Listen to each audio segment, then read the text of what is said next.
नमस्ते सभी लोगों को, प्रणाम, गुड इवनिंग।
અમારો પ્લેટ હતો મારો પ્લેટ હતો એનાથી સામે જરાક જાવ ને એ જ ગલીમાં આગળ ટેબલ છોડીને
नमस्कार सभी लोगों को।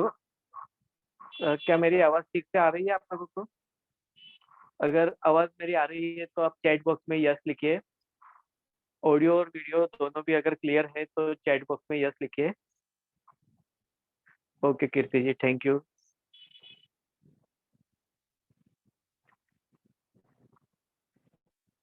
Okay, thank you Sandhya, thank you Narendra ji. Okay, thank you Harsha ji. तो आप सभी लोगों का स्वागत है आज के हमारे मास्टर क्लास में। कुछ लोग और जुड़ रहे हैं, तब तक आप लोग अपना नाम और आप कहाँ से जुड़े हैं चैट बॉक्स में लिखिए, ताकि हमें परिचय हो जाए सभी लोगों का।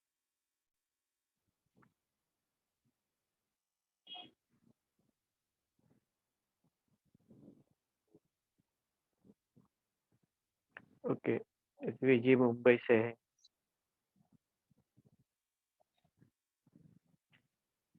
आप नाम और लोकेशन लिखिए।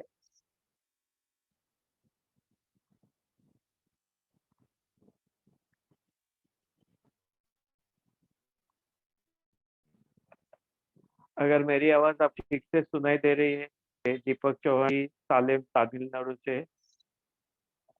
मैं कल हर्षा मुंबई से। सभी लोगों का हार्दिक स्वागत है आज के इस मास्टर क्लास।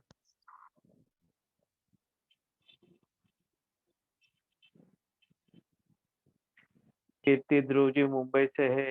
राज मुंबई से है। मीना संदेशा मुंबई से है। यह दीपक जी नमस्ते। शिल्पा जी मुंबई से है।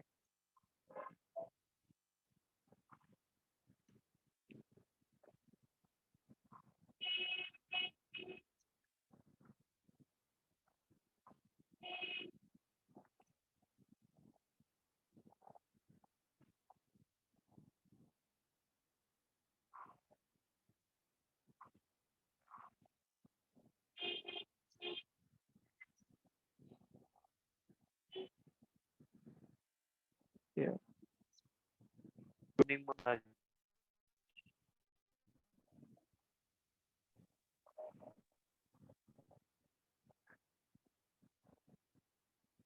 बस एक 2 मिनट में हम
आप में से कितने लोग टीचिंग प्रोफेशन से जुड़े हुए हैं? कोई टीचर है या प्रोफेसर है या ट्यूटर है या एजुकेशनिस्ट है? अगर आप कोई भी टीचिंग फैकल्टी से हो तो आप प्लीज अपना नाम लिखिए।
ओके, दीपक चौहान जी टीचिंग फैकल्टी से है, कीर्ति जी योग कंसल्टेंट है और हिप्नोटिस्ट है, चारुलता जी टीचर है, रिटायर्ड टीचर है। ओके,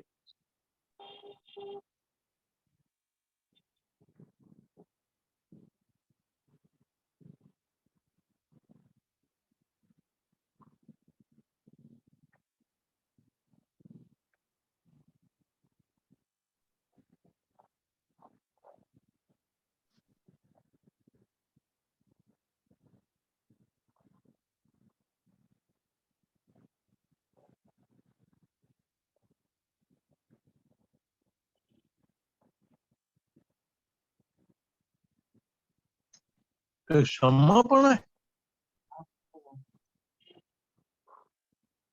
प्लीज आप अपना माइक ऑफ रखिए।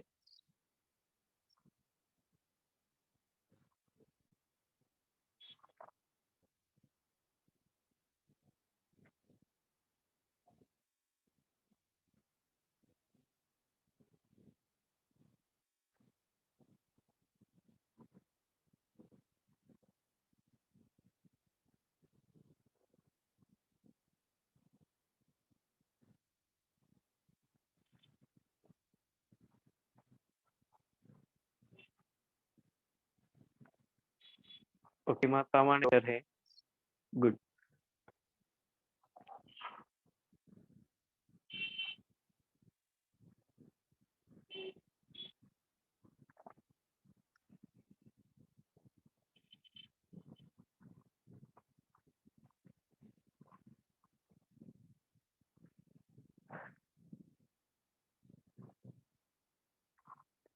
नमस्कार, आप सभी लोगों का हार्दिक स्वागत है आज के हम मास्टर क्लास में।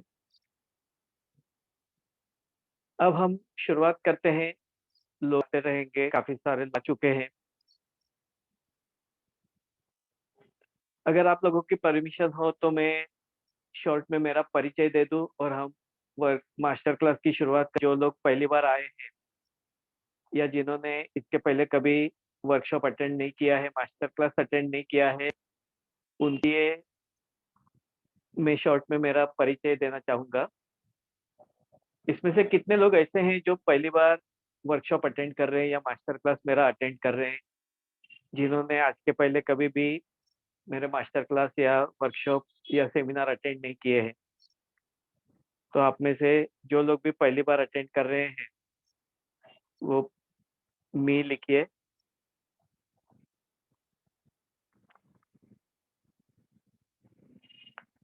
कि कीर्ति ध्रुव जी न्यूरो थेरेपिस्ट है सुजोग के जी, राज जी, हर्षा जी। ओके,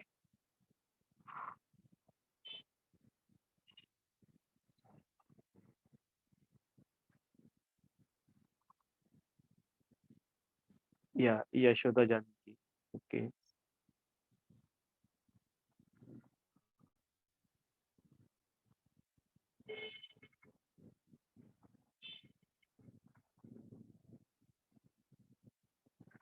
ठीक है।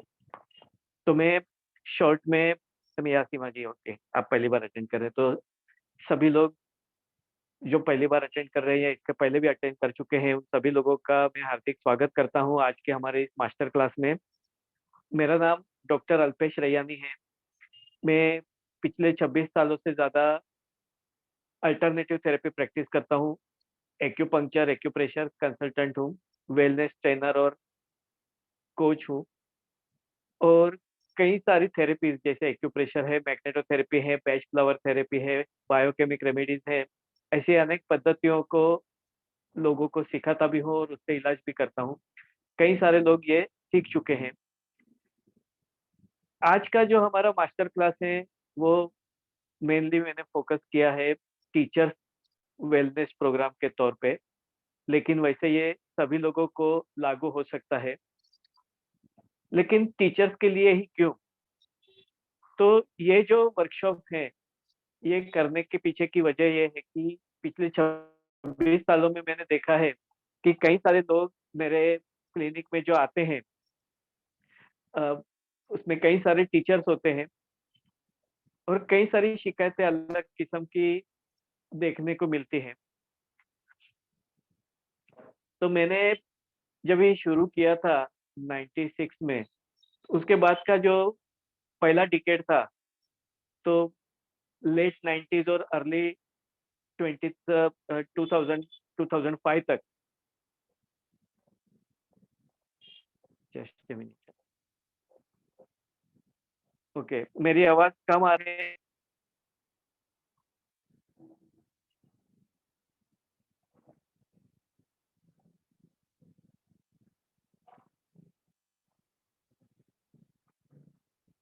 हेलो, आवाज आ रही है मेरी?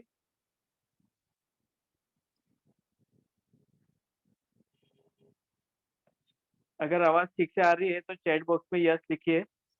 अगर नहीं आ रही है तो बताइए मुझे। ओके, सुमन जी को कम आ रही है, और किसी को अगर वॉल्यूम का शिकायत है तो मुझे बताइए। या मोना जी,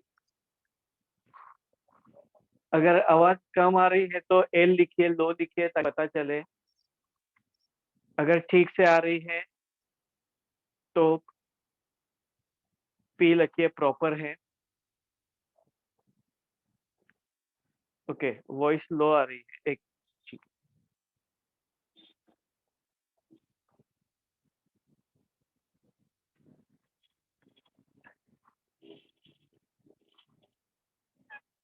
अभी आवाज ठीक से आ रही है? अगर आवाज ठीक से आ रही है तो यस लिखिए। अगर अभी भी आवाज ठीक से नहीं है तो मैसेज कीजिए please. Am I audible properly? अब आवाज ठीक है? Okay Vishal ji, thank you. अभी सभी लोगों को ठीक से सुनाई देता होगा? अगर किसी का माइक ओपन रह गया हो, क्लोज करिएगा कि बीच में हमें डिस्टरबेंस ना हो।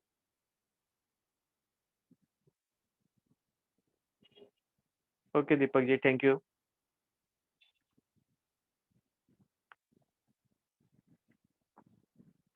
तो मैंने देखा कि 2005 के पहले, यानी जो पहला मेरा डिकेड था प्रैक्टिस का, उसमें मैंने देखा कई सारे टीचर्स आते हैं ट्रीटमेंट के लिए। लेकिन उस वक्त जो टीचर्स आते थे वो ज्यादातर 50+ के टीचर्स होते थे, जिनकी उम्र 50 साल हो चुकी है, और डिजेनरेटिव चेंजेस उनको महसूस होने लगे हैं। किसी को अगर जॉइंट पेन की शिकायत है, नी में पेन आ रहा है, किसी को नेक पेन या बैक पेन की शिकायत है, तो ऐसे पेशेंट थे कि जिन लोगों को डिजेनरेटिव चेंजेस हो रहे हैं और नौकरी के कुछ 5-6 साल बचे हुए हैं, तो उनको ऐसा लगता था कि ये ठीक तरीके से निकल जाए। तो ये जो तकलीफ होती थी वो एजिंग प्रोसेस होता था, जो सारे लोगों को होता ही है कम ज्यादा प्रमाण में। उसके बाद में करीबन 2005 से लेकर के 2015 तक का जो पीरियड था, उसमें मैंने देखा कि ज्यादातर जो टीचर्स आ रहे हैं वो 40+ वाले आ रहे हैं। उसमें भी खास करके फीमेल्स को मेनोपॉज के बाद में जो होने वाली शिकायतें हैं, या मेनोपॉज की वजह से जो शिकायतें होने लगती है, तो वो पेशेंट काफी ज्यादा थे।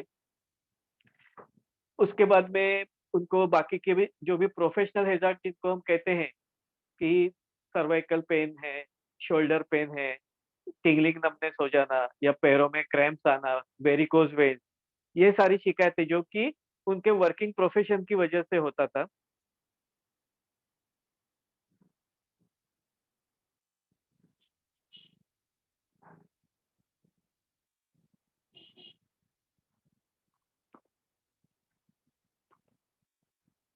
अभी आवाज ठीक से आ रही है ना?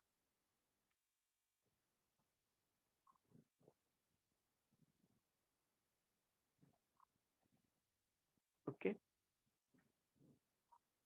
तो जो डीजेनरेटिव चेंजेस होते हैं वो तो शिकायतें होती ही थी, लेकिन उसके साथ साथ में मेनोपॉज या हार्मोनल डिसऑर्डर, वेरिकोज वेन्स, ये सारी शिकायतें भी होना शुरू हो गई थी।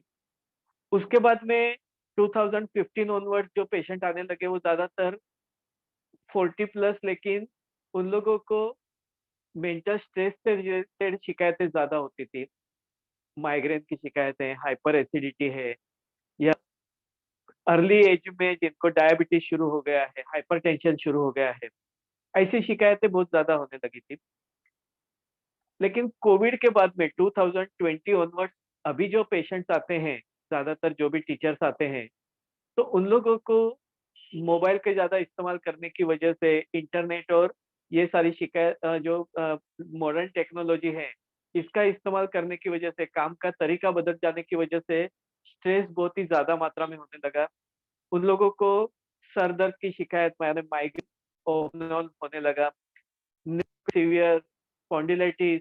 तो ये सारी शिकायतें, यानी जो प्रॉब्लम पहले 40 साल के बाद में हुआ करते थे, अभी वो अर्ली 30s में होने लगे हैं। यानी कई सारे यंग टीचर्स जो हैं वो आने लगे हैं, ना ही केवल टीचर, लेकिन ऑल प्रोफेशनल्स, जो लोग भी मीडिया का इस्तेमाल करते हैं, ज्यादा टेक्नोलॉजी का इस्तेमाल करते हैं, ऐसे कई सारे लोग अभी आजकल ज्यादा आने लगे हैं, और वो भी छोटी उम्र में। यानी पहले जो बीमारियां हमें डिजेनरेटिव चेंजेस या सीनियर सिटीजन्स को देखने को मिलती थी, आजकल वो बीमारियां यंग जनरेशन में देखने को मिलती है। तो कई बार टीचर जो आते हैं ट्रीटमेंट के लिए, लेकिन उनके पास में वक्त की कमी होती है। वो लोग अक्सर, उन लोगों को बाकी का शेड्यूल मेंटेन करके उनको ट्रीटमेंट के लिए ना आना होता है, तो कई बार वो लोग ट्रीटमेंट स्किप कर देते हैं। और मोस्टली उन लोगों को वक्त की कमी होने की वजह से वो ज्यादातर मेडिसिन प्रीफर करते हैं, कि मेडिसिन अगर ले लेते हैं तो हमें बार बार आना ना पड़े। तो अभी तक मैंने जो देखा कि ज्यादातर जहाँ कहीं पे भी प्रोग्राम्स होते हैं स्कूल में,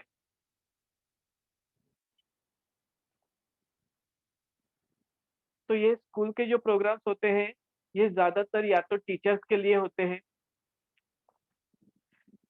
या फिर टीचर्स के लिए जो होते हैं वो ज्यादातर प्रोग्राम्स होते हैं, उसमें उन लोगों को सिलेबस के बारे में, या फिर उन लोगों को जो भी नया सिलेबस आया है या नई टेक्नोलॉजी आई है, या तो टीचिंग मेथड में क्या क्या चेंजेस करने चाहिए, इसके ऊपर वो ज्यादातर उन लोगों के सेमिनार पे हैं। लेकिन उनके खेल लिए ऐसे कोई सेमिनार्स नहीं होते, क्योंकि बाकी के जो भी सेमिनार्स होते हैं वो ज्यादातर होते हैं या तो स्टूडेंट्स के लिए, उन लोगों को करियर गाइडेंस के पॉइंट ऑफ व्यू या उनके लर्निंग के हिसाब से, या मोटिवेशन के हिसाब से। एक मिनट, मैं स्क्रीन शेयरिंग करता हूँ।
आपको मेरी स्क्रीन बराबर से दिखाई दे रही है?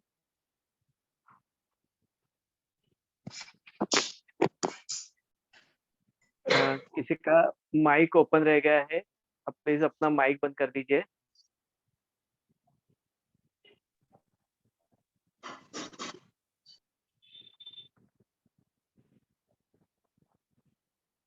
हमारे देश में विद्या दान को सबसे श्रेष्ठ दान कहा जाता है।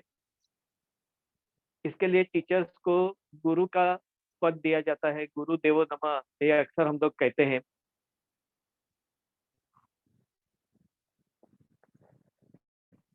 ऐसा कहा जाता है कि teaching is a work of heart, जहाँ पे टीचर्स जो हैं वो अपने दिल से विद्यार्थियों को पढ़ाते हैं, उनके बेहतर जिंदगी में अपना योगदान देते हैं। तो ऐसे जो टीचर्स हैं, जिन लोगों का काफी योगदान है हमारे देश के या कहीं पे भी जो विकास होता है, तो वो विकास के लिए जिम्मेदार कहीं हद तक टीचर्स होते हैं, क्योंकि टीचर्स का जो ज्ञान है, उनका जो नॉलेज है, उनका जो गाइडेंस है, जिसकी वजह से ही स्टूडेंट अपने जिंदगी में एक अच्छा मकाम पा सकते हैं। तो ये एक काफी नोबल प्रोफेशन है। लेकिन आजकल ये प्रोफेशन का स्ट्रेस काफी बढ़ गया है। कई सारे लोग हमारे पास में आते हैं अलग अलग शिकायतों को लेकर के। आजकल टीचर्स कई सारे चैलेंजेस को फेस करते हैं, जिसमें सबसे महत्वपूर्ण है हेल्थ इश्यूज। कई सारे किस्म की शारीरिक व्याधियां उनको तकलीफ देती हैं, जिसकी वजह से वो अपना जो 100% डेडिकेशन होता है वो दे नहीं पाते हैं। उनका योगदान जो पूर्ण रूप से देना चाहते हैं वो नहीं दे पाते हैं। स्ट्रेस ये वर्तमान जीवन का सबसे महत्वपूर्ण विलन कह सकते हैं। ये सभी की जिंदगी में बदलाव लाता है, लेकिन टीचर्स के लिए या वर्किंग प्रोफेशनल्स के लिए ये बहुत ही ज्यादा मात्रा में होता है, क्योंकि उन लोगों को काम और घर यानी फैमिली लाइफ, उनकी पर्सनल लाइफ, उनकी प्रोफेशनल लाइफ, ये सबका संतुलन करना पड़ता है। तो उसकी वजह से वर्क लाइफ बैलेंस करना काफी मुश्किल हो जाता है। उसके अलावा उन उन लोगों को कई सारे एडमिनिस्ट्रेशन का प्रेशर होता है, जैसे कुछ सिलेबस कंप्लीट करना है। प्रोफेशनल्स लोगों को भी टारगेट अचीवमेंट का, सेल्स का, मार्केटिंग का, ऐसा अलग अलग उन लोगों को प्रेशर होता है। तो ये दबाव आजकल डे बाय डे बढ़ते जाता है। वर्किंग प्रोफेशनल्स के ऊपर, टीचर्स के ऊपर ये प्रभाव काफी ज्यादा मात्रा में होता है। उसके अलावा चेंज मैनेजमेंट करना भी उनके लिए काफी मुश्किल होता है। उसके पीछे की महत्वपूर्ण वजह, पहले ऐसा वक्त होता था कि 10 साल के बाद में कुछ बदलाव आते थे। हम लोग कहते थे कि हर दशके में यानी हर दायके में, हर डिकेड में कुछ ना कुछ बदलाव आता है, कुछ नए नए चेंजेस आते हैं। लेकिन आखिरी कुछ वक्त में हम लोग देख रहे हैं कि ये बदलाव पहले जो 10 साल में हुआ करता, फिर 5-5 साल में होने लगा। और कोविड के बाद में तो हम देख रहे हैं कि हर साल 2 साल में बदलाव आने लगा है। तो टीचिंग प्रोफेशन में भी काफी सारे बदलाव आने लगे हैं। सबसे बड़ी बात तो कई सालों के बाद में हमारी एजुकेशन पॉलिसी चेंज हुई है, तो सारा वर्क स्ट्रक्चर चेंज हो चुका है। तो ये सारी चीजें एडॉप्ट करनी, ये नए सिरे से सीखनी और नए सिरे से सिखानी, ये सच में एक चैलेंजिंग जॉब होता है, जो सभी लोगों के लिए तकलीफदायक हो सकता है शुरू में। तो ऐसे वक्त में वो चेंज को कैसे एक्सेप्ट करे, वो टेक्नोलॉजी को कैसे एक्सेप्ट करे, वो टेक्नोलॉजी का इस्तेमाल करके कैसे आगे बढ़े, ये उनके लिए बहुत बड़ी दिक्कत वाली बात होती है। और अभी हम सुनते हैं कि आर्टिफिशियल इंटेलिजेंस यानी एआई अभी आ रहा है, यानी और भी टेक्नोलॉजी फास्ट होते जा रही है। पहले जो 3-4 साल, 5 साल के बाद में टेक्नोलॉजी बदलती थी, आजकल हर साल आपको कुछ ना कुछ नया आता रहता है। तो आपको उसके साथ में कदम से कदम मिला करके, ताल बिठा करके आपको आगे बढ़ना पड़ता है, जो वाक़ई में काफ़ी ज़्यादा मुश्किल साबित होता है।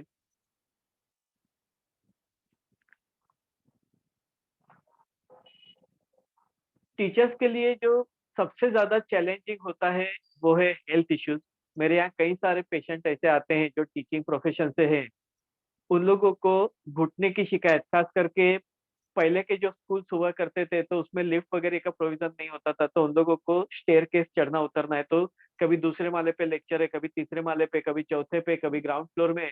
तो दिन में कितनी बार उसको सीढ़ियाँ चढ़नी उतरनी पड़ती है। उसके अलावा ट्रैवलिंग करना होता है। अगर जो लोग लोकल ट्रैवलिंग करते हैं, खास करके मुंबई जैसी सिटीज में, तो उन लोगों को वहां पे भी ब्रिजेस चढ़ने पड़ते हैं, अपने घर के स्टेयरकेस वगैरह। यानी इतने ज्यादा वो लोग ओवर एग्जर्ट हो जाते हैं और डीजेनरेटिव चेंजेस उनके फास्ट होने लगते हैं, और जिसकी वजह से उनको घुटने का दर्द वगैरह की शिकायत शुरू होती है। लेकिन वक्त की कमी होने की वजह से वो लोग अपना इलाज भी ठीक तरीके से नहीं कर पाते,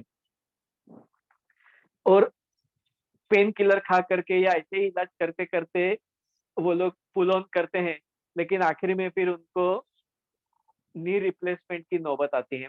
मेरे यहाँ अभी कुछ महीनों पहले भी जो पेशेंट आते थे, करीबन 55 ईयर्स के, अभी एक 2-3 साल बचे सर्विस के रिटायरमेंट होने से पहले। तो वो चाहते थे कि मैं और 2-3 साल ठीक से काम कर पाऊं, ताकि जो भी रिटायरमेंट के बेनिफिट्स हैं, उनके जो भी प्रोविडेंट फंड होता है, या बाकी जो ग्रेचुइटी का हो, या बाकी सब जो रिटायरमेंट सॉल्यूशंस या पेंशन वगैरह जो है, वो सारे बेनिफिट्स उनको ठीक से मिलते रहे। तो उसके लिए वो 2-3 साल उनको पुल ऑन करना बहुत ही जरूरी था। लेकिन उनका ट्रैवलिंग इतना ज्यादा था और इतना हेक्टिक शेड्यूल था कि वो ट्रीटमेंट नहीं ले पाते थे, और उसकी वजह से उनको काफी पेन बर्दाश्त करना पड़ता था, और कई बार स्कूल्स में डांडी मारनी पड़ती है, बार बार छुट्टी लेनी पड़ती है। तो ये शिकायत होती है। कुछ पेशेंट है उनको नेक पेन ज्यादा होने की वजह से, उनका जबकि काम ही है पेपर करेक्शन करना, कुछ लिखना, नोट्स बनाना, तो बार बार गर्दन झुका के काम करना। और आजकल ज्यादातर ऑनलाइन एजुकेशन होने की वजह से उन लोगों को कई सारी शिकायतें, गर्दन से, कंधे से जुड़ी हुई शिकायतें होने लगी है। कंटिन्यूस खड़े रहने की वजह से वेरिकोज वेन्स जैसी शिकायत होने लगी है।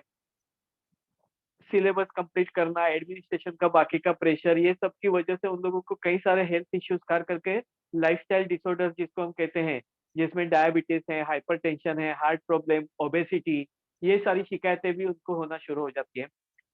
और ये सब की वजह से उनकी वर्किंग एफिशिएंसी कम हो जाती है। यानी अगर सही वक्त पे अगर हम अपना इलाज नहीं करते हैं, तो हमारी कार्य क्षमता धीरे धीरे कम होने लगती है। और कई सारी अलग अलग किस्म की शिकायतें, जैसे जोड़ों का दर्द है, घुटने का दर्द है, कंधे का दर्द है, कमर और गर्दन का स्पॉन्डिलाइटिस है, varicose vein, leg pain, stress related problems में खास करके माइग्रेन है, एसिडिटी है, अस्थमा, उसके अलावा diabetes, blood pressure, heart problem, obesity, ऐसी कई सारी शिकायतें धीरे धीरे होने लगती हैं। यानी ये काफी दुर्भाग्यपूर्ण बात है कि जो टीचर अपना पूर्ण योगदान दूसरों का जीवन संवारने के लिए करते हैं, लेकिन वो अपने खुद के लिए वक्त निकाल नहीं पाते हैं, अपनी खुद की सेहत को ठीक नहीं कर पाते। और ज्यादातर टीचर्स में मैंने देखा है कि वो लोग न्यूट्रिशनल बैलेंस नहीं कर पाते हैं, और उसकी वजह से उनको कई बार न्यूट्रिशनल डेफिशिएंसी भी होने लगती है। यानी आप बताइए कि जो टीचर स्टूडेंट्स को बताते हैं कि बैलेंस न्यूट्रिशन का क्या महत्व है, टाइम पे खाना खाने का क्या महत्व है, आपकी इम्यूनिटी का क्या महत्व है, वही टीचर अगर अपने ऊपर ये सारी चीजें इम्प्लीमेंट ना कर पाए, तो ये काफी दुर्भाग्यपूर्ण बात है, और जिसकी वजह से उनको जो शिकायतें होने लगती हैं, तो ये वो लोग सही मायने में बच्चों को मोटिवेट भी नहीं कर पाते, या उनको इंस्पायर भी नहीं कर पाते, और साथ साथ में उनकी वर्किंग एफिशिएंसी पे भी परिणाम होता है। तो आप लोगों ने भी देखा होगा, आप में से कोई भी टीचर जो स्कूल या कॉलेज से जुड़ा हुआ हो या जानता हो, तो आपने देखा होगा ऐसे पे लोगों को, कई सारे टीचर्स को जिन लोगों को कंटिन्यू स्ट्रेस है या ज्यादा वर्किंग शेड्यूल उनका हेक्टिक है, उनको कई सारी शारीरिक व्याधियों का सामना करना पड़ता है। अगर आप में से किसी ने ऐसे टीचर्स को देखा होगा या अपने नजदीक से जाना होगा, तो आप भी अपना एक्सपीरियंस यहाँ पे लिख सकते हैं, शेयर कर सकते हैं। यस लिखेंगे तो पता चलेगा कि आपको इस बारे में पता है।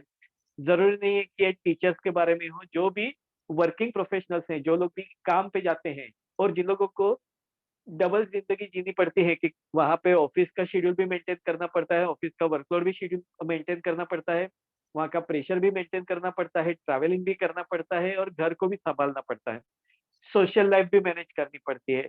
तो ये सारे कसरत के खेल होते हैं, जो कई सारे लोग ठीक तरीके से निभा नहीं पाते, और जिसकी वजह से उनको तकलीफ होती है।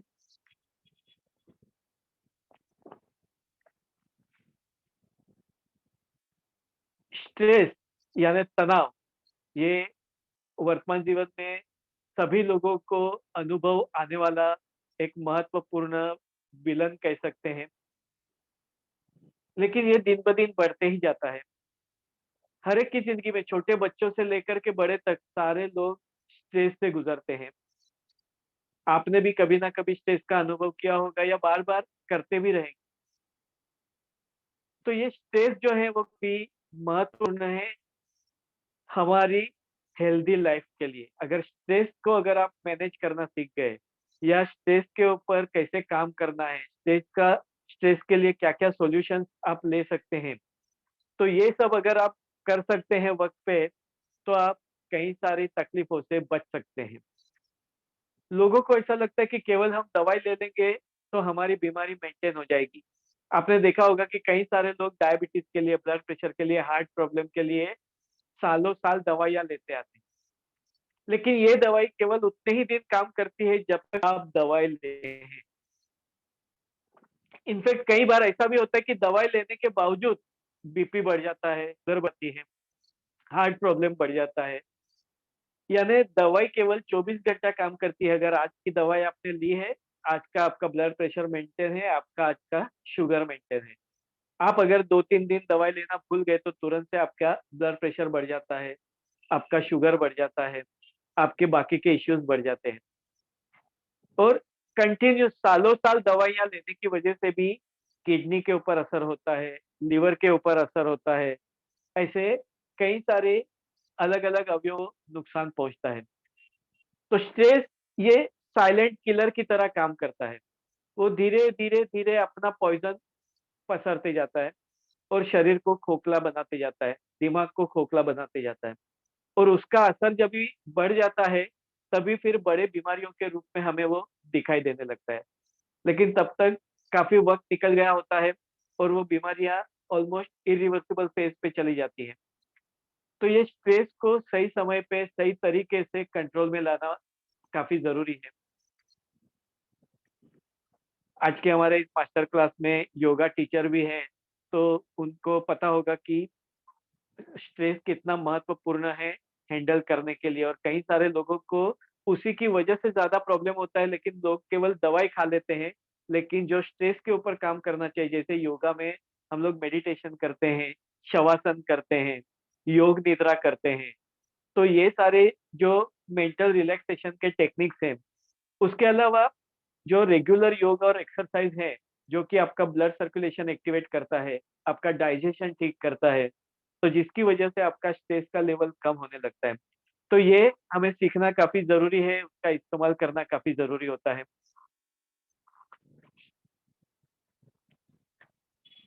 वर्किंग प्रोफेशनल्स को ज़्यादातर तकलीफ जो होती है, वो वर्क लाइफ बैलेंस के लिए। उनको खास करके अगर फीमेल्स को देखा जाए, तो उनको फैमिली के लिए घर पे खाना बना करके सुबह में स्कूल के लिए जाना है या अपने जॉब के लिए जाना है। जॉब पे टाइम पे पहुँचना है। जॉब का जो भी काम है, ऑफ़िस का या स्कूल का जो भी काम है, वो ठीक तरीके से निभाना है। घर पे आकर के वापस से शाम का खाना बाकी का तैयारी करना है।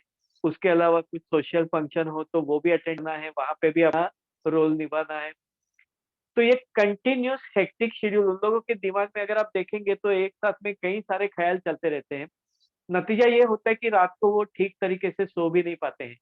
क्योंकि रात को भी उनको सुबह में क्या बनाना है, कितने बजे उठना है, कितने बजे का बाकी का शेड्यूल हमें मेंटेन करना है, इसी का चक्कर चलते रहता है जिसकी वजह से उनको इनसोम्निया या तो इम्प्रॉपर स्लीप की शिकायत होती है, जो कि बॉडी में हीट बढ़ा देती है और जिसकी वजह से हाइपर एसिडिटी हो जाना, माइग्रेन हो जाना, अल्सर की शिकायत होना या फिर डायबिटीज़ या ब्लड प्रेशर जैसी बीमारियों का शुरुआत हो जाना।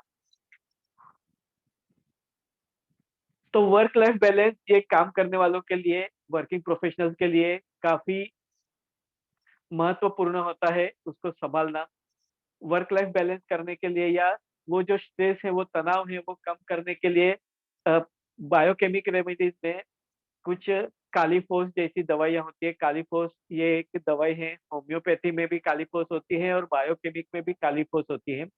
होम्योपैथी की कालीफोस 30 पावर में या बायोकेमिक कालीफोस 6x या 12x पोटेंसी में 4-4 गोली दिन में 2 या 3 बार लिया जाए, कुछ दिनों तक कंटिन्यूस लेते हैं, तो हमारा स्ट्रेस जो है वो कम हो सकता है, जो भी तनाव है वो कम हो सकता है। तो ये काली पोस्ट आप अपने घर में रख सकते हैं जभी भी, खास करके बच्चों में भी, जब भी अगर एग्जाम के दौरान स्ट्रेस आ जाता है, तनाव आ जाता है, तो वो लोग काली पोस्ट बायोकेमिक रेमेडीज जो हैं वो आप उनको दे सकते हैं। उनका मेमोरी और कंसंट्रेशन बढ़ाने के लिए भी काम में आ सकता है, और साथ साथ में उनका तनाव कम करने के लिए, उनका स्ट्रेस कम करने के लिए, तो ना ही केवल बच्चों में, बड़ों के लोगों के लिए भी ये काम में आ सकता है। तो ये होम्योपैथी मेडिकल स्टोर में आपको मिल जाती है काली पोस्ट 30 पावर पोटेंसी, या बायोकेमिक में 6x नहीं तो 12x पोटेंसी में होती है। ये काफी महत्वपूर्ण है। लोग नींद लाने के लिए नींद की गोलियां खाते हैं, लेकिन बाद में उसका एडिक्शन हो जाता है, आदत हो जाती है, और एक अरसे के बाद में जब तक गोली नहीं लेते हैं नींद नहीं आती है। तो ये काफी खतरनाक दवाइयां होती है। ये दवाइयां एलोपैथी की जो है वो आपके दिमाग को भी सुस्त कर देती है, यानी आपका जो थिंकिंग पावर होगा, आपका जो डिसीजन पावर होगा, आपका कंसंट्रेशन, आपका मेमोरी, इन सब के ऊपर भी वो असर करने लगती है। तो लॉन्ग टर्म के लिए एलोपैथी दवाइयाँ ज्यादा खतरनाक हो सकती हैं। तो आप 6x पोटेंसी में या 12x पोटेंसी में कालीफोस का इस्तेमाल कर सकते हैं। कई बार बहुत ज्यादा तनाव आ जाता है, खास करके वर्क प्रेशर बहुत ज्यादा होता है, जैसे चार्टर्ड अकाउंटेंट्स या उन लोगों को जैसे मार्च एंडिंग का प्रेशर होता है, या अभी 31 जुलाई डेडलाइन है तो उनको अकाउंट्स वगैरह कंप्लीट करना है। वैसे ही टीचर्स को सिलेबस का प्रेशर होता है। तो ये तनाव बहुत ज्यादा होता है कि उनको सही वक्त पे, टाइम पे वो उनका परफॉर्मेंस दिखा देना होता है। तो कई बार उसकी वजह से उन लोगों का बीपी बढ़ जाता है, तनाव आ जाता है, कई बार उन लोगों को उसकी वजह से चक्कर आ जाते हैं, या तो सीवियर हेडेक वगैरह होने लगता है। तो ये जो अचानक से होने वाली तकलीफ है, तो ऐसे वक्त में नाक और ऊपर के होंठ के बीच में यहाँ पे जो एक इमरजेंसी पॉइंट होता है, ये आप दे सकते हैं। कभी भी किसी को भी कोई इमरजेंसी क्रिएट हो जाए, किसी को अचानक से चक्कर आ जाए, फिट आ जाए, बेहोश हो जाए, हार्ट अटैक आ जाए, या कोई भी ऐसी तकलीफ जिसकी वजह से अचानक घबराहट, बेचैनी हो जाती है, तो ऐसी इमरजेंसी के लिए आप ये पॉइंट काम में ध्यान में रख सकते हैं। नाक और ऊपर के होंठ के बीच में यहाँ पे ये पॉइंट आया हुआ है, ये इमरजेंसी पॉइंट है। उसके अलावा biochemic remedies, best flower remedies में, जो कि आपको होम्योपैथी मेडिकल स्टोर से मिल सकती हैं, कई किस्म के फ्लावर्स होते हैं, उसका अर्क निकाल करके दवाइयां बनाई जाती है, जिसको बेस्ट फ्लावर रेमेडीज कहते हैं। तो उसमें रेस्क्यू रेमेडी नाम की दवाई होती है, उसका नाम ही है रेस्क्यू, यानी ये आपको इमरजेंसी के दौरान कभी भी अगर बहुत ज्यादा तनाव आपको महसूस हो रहा है, तो ऐसे वक्त में ये रेस्क्यू रेमेडी आपको काम में आ सकती है। तो रेस्क्यू रेमेडी आप इमरजेंसी के तौर पे घर पे रख सकते हैं। जैसे अचानक से किसी का नजदीकी रिश्तेदार का डेथ हो जाता है, या अचानक से कोई नुकसान हो जाता है बड़ा, या किसी का एक्सीडेंट हो गया, तो ये अचानक से होने वाली जो शिकायत है, जो शारीरिक या मानसिक आघात देती है, तो ऐसे सडन ट्रोमा के लिए, सडन शॉक के लिए रेस्क्यू रेमेडी ये लाइफ सेविंग ड्रग के तौर पे काम में आ सकती है। और ये रेस्क्यू रेमेडी के 5 या 10 बूंद पानी में डाल करके आप दिन में 2, 3, 4 बार ले सकते हैं। ज्यादा तीव्रता हो, ज्यादा तकलीफ हो, तो आप हर 15-20 मिनट पे आधे घंटे में इसका इस्तेमाल कर सकते हैं। तो जब भी दिमाग काम ना करे, जब भी आपको ऐसा लगे कि शरीर आपका काम नहीं दे रहा है, या अचानक से किसी को फिट आ गया, बेहोश हो गए, कोई भी अचानक से होने वाली जो तकलीफ है, तो उसके लिए इमरजेंसी के तौर पे आपको कुछ समझ में नहीं आता है, डॉक्टर तक जाने तक या डॉक्टर के आने तक का जो वक्त होता है वो काफी क्रुशियल होता है। वो वक्त में जान भी जा सकती है। तो ऐसा वक्त अगर निकालना है, ऐसा वक्त को संभाल लेना है, तो ये रेस्क्यू रेमेडी आपको अपने घर में रखनी चाहिए, जो कि आप इमरजेंसी के दौरान कभी भी इस्तेमाल कर सकते हैं। आपके वर्क प्लेस में, आपकी ऑफिस में, आपके स्कूल में भी आप रेस्क्यू रेमेडी रख सकते हैं, ताकि कई बार स्कूल में बच्चे लोग खेलते खेलते अचानक से गिर जाते हैं, चोट लग जाती है, मार लग जाता है, या कई बार बच्चे लोग ठीक तरीके से खाना नहीं खाते लेकिन उसके बावजूद खेलते रहते, तो अचानक से उनको फिट जैसा हो जाता है, या चक्कर आकर के गिर जाते हैं। तो ऐसे वक्त में भी फर्स्ट एड के तौर पे आप रेस्क्यू रेमेडी का इस्तेमाल कर सकते हैं। रेस्क्यू रेमेडी ये आपको होम्योपैथी मेडिकल स्टोर से मिल सकती है। 5 से 10 बूंद पानी में डाल करके लेना है। तो ये आप कभी भी किसी के लिए भी इस्तेमाल कर सकते हैं।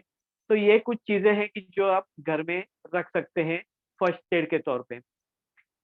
चेंज मैनेजमेंट, ये काफी महत्वपूर्ण है वर्तमान स्थिति में। आपको पता होगा कि नोकिया, कोडेक, ये एक वक्त में इंडस्ट्री में अपने टॉप लेवल पे थे। जब भी बाकी के स्मार्टफोन कोई अभी तक आए भी नहीं थे, लेकिन तभी नोकिया के फोन फर्स्ट रैंक पे थे या टॉप सेलिंग पे थे। लेकिन उन्होंने आने वाले जो चेंजेस हैं, जो भी टेक्नोलॉजी है, उनको एडॉप्ट नहीं किया।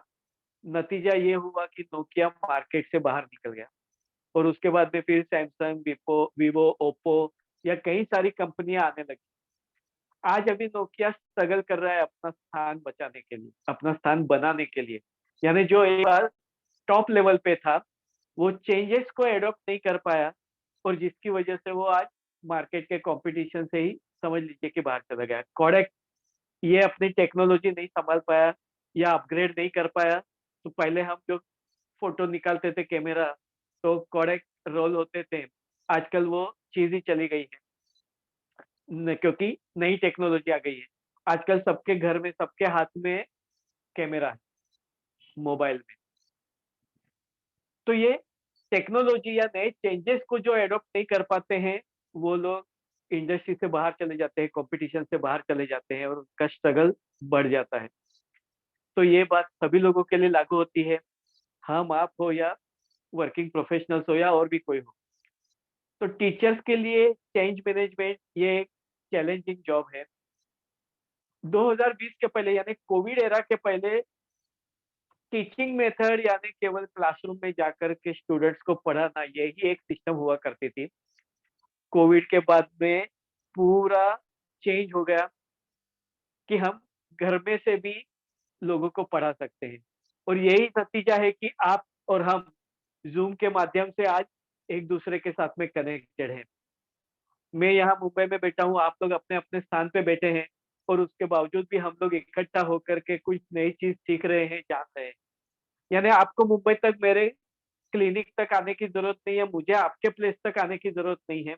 हम अपनी अपनी जगह पर बैठ करके भी एक नया टेक्नोलॉजी, नई इंफॉर्मेशन हम लोग ले पाते हैं। तो ये काफी महत्वपूर्ण है कि हमें बदलते वक्त के साथ में, बदलती टेक्नोलॉजी के साथ में कदम से कदम मिलाना चाहिए। तो ये चेंज एक्सेप्ट करना बहुत ही मुश्किल होता है। यंग जनरेशन तो अभी वो फेज से निकल रही है, क्योंकि उनको टेक्नोलॉजी के आदी है वो लोग। लेकिन जो टेक्नो सेवी नहीं है, जो हमारी उम्र के या हमारे से पहले वाले लोग, या अभी जो 40+ हैं, उन लोगों के लिए टेक्नोलॉजी को एडॉप्ट करके इम्प्लीमेंट करना थोड़ा चैलेंजिंग होता है। उनको सीखना ज्यादा पड़ता है, तभी जाकर के वो इस्तेमाल कर पाते हैं। जबकि अभी का जनरेशन थोड़ा सीख करके तुरंत से उसका इस्तेमाल कर सकते हैं। वो लोग उसमें नया नया R&D करके वो लोग अपने हिसाब से उसमें प्रो बन सकते हैं। लेकिन हमारे लिए थोड़ी चैलेंजिंग बात होती है। लेकिन ये हमें सीखना जरूरी है। लेकिन वो जो चेंज होता है, जैसे कई बार आप जॉब चेंज करते हैं, कई बार आप अपना घर चेंज करते हैं, कई बार आपका शिफ्टिंग होता है, जैसे मुंबई से ट्रांसफर हो गया दिल्ली में, तो पूरा वर्क प्लेस तो चेंज हुआ है, लेकिन साथ साथ में आपका रहने का, आजू बाजू का खाने पीने का ये माहौल सारा भी बदल गया। तो ऐसे जो बदलाव होते हैं, कई बार जैसे टीचर्स को तो हर साल नए नए स्टूडेंट्स को सामना करना पड़ता है। हर एक स्टूडेंट की अपनी अपनी सीखने की अपनी अपनी स्टाइल होती है। तो ये नई नई लर्निंग पैटर्न, नए नए स्टूडेंट, पेरेंट्स को हैंडल करना, एडमिनिस्ट्रेशन को हैंडल करना, तो ये चेंज को मैनेज करना ये बहुत ही चैलेंजिंग जॉब होता है। उसके लिए भी कुछ बेस्ट फ्लावर रेमेडीज होती हैं, जो कि लेने से आप तुरंत से वो चेंज को एडॉप्ट करने की कोशिश में आ जाते हैं। क्योंकि ज्यादातर लोगों को ये नहीं, मुझे ये नहीं होगा, मुझसे नहीं होगा। मैंने तो कभी मोबाइल से कभी किसी को सिखाया नहीं है, मैंने कभी जूम इस्तेमाल नहीं किया है। तो जब तक हम इस्तेमाल नहीं करते हैं, हमें कॉन्फिडेंस नहीं आता है। तो सबसे पहले तो हमारी वो सीखने की तैयारी नहीं होती है। तो जब तक सीखने की तैयारी ना हो, तब तक आप उसमें आगे बढ़ नहीं सकते। तो ये जो माइंडसेट है, ये माइंडसेट को प्रिपेयर करने के लिए best flower remedy, homeopathy medicine काफी काम में आती है। बच्चे लोगों में भी, जैसे नया क्लासरूम, नए टीचर, जैसे अगर स्टैंडर्ड आपका चेंज हुआ, आप 5th से 6th ग्रेड में जा रहे हैं, तो आपको नए स्टूडेंट, नए पेरेंट, नए टीचर, नया सिलेबस, नए सब्जेक्ट, तो ये तुरंत से एक्सेप्ट होना मुश्किल हो जाता है और जिसकी वजह से घबराहट, बेचैनी होती है। कई बार देखने को मिलता है, खास करके प्राइमरी स्कूल में हम लोग देखते हैं कि नर्सरी, जूनियर, सीनियर केजी के बाद में जब फर्स्ट स्टैंडर्ड में बच्चा जाता है, तो पहले कुछ दिनों तक वो स्कूल में जाने की तैयारी नहीं रखता है। उसे अच्छा ही नहीं लगता, वो रोते रहता है। क्योंकि स्कूल के टीचर जो जूनियर केजी, सीनियर केजी में जो टीचर्स थे, वो लोग बच्चों का पैम्परिंग अलग से करते थे। अभी फर्स्ट स्टैंडर्ड हो गए, थोड़ा बड़ा हो गया बच्चा, तो टीचर्स का अप्रोच बदल जाता है, टीचर्स का, उन लोगों के सब्जेक्ट्स बदल जाते हैं, तरह सिखाने का तरीका बदल जाता है, तो बच्चे तुरंत एडॉप्ट नहीं कर पाते और जिसकी वजह से वो रोते हैं। कई दिनों तक स्कूल में जाने से भी वो लोग मना करते हैं।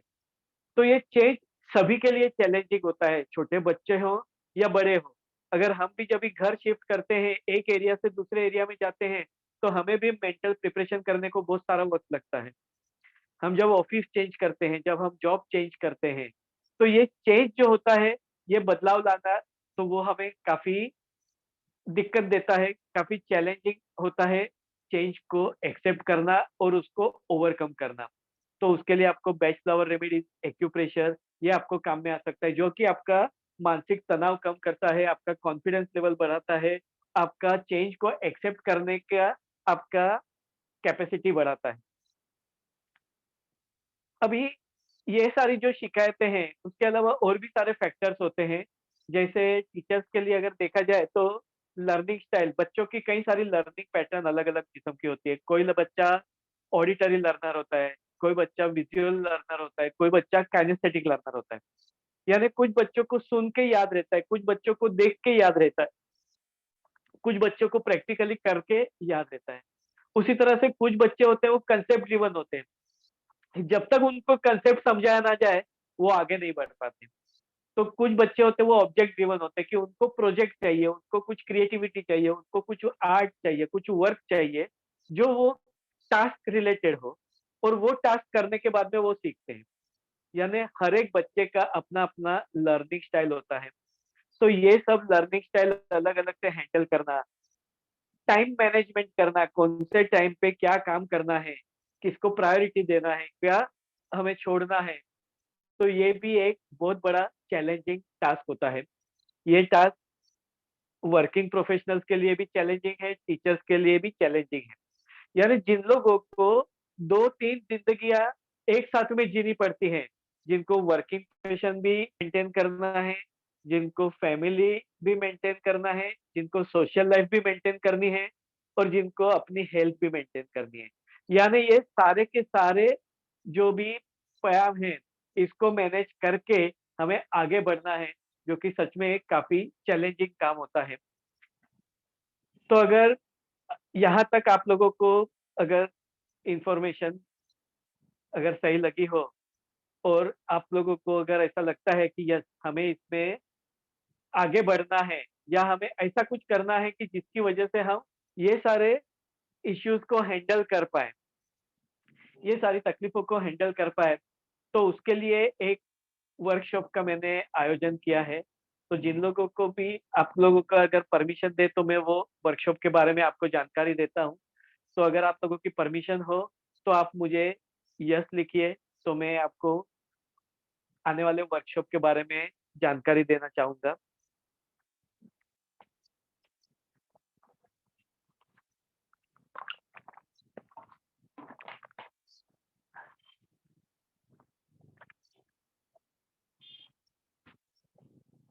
अगर आप जानकारी के लिए उत्सुक हैं, अगर आप जानना चाहते हैं, अपनी तकलीफ़ों को कम करना चाहते हैं, अपने आप के इम्प्रूवमेंट करना चाहते हैं, तो एक वर्कशॉप का मैंने आयोजन किया है।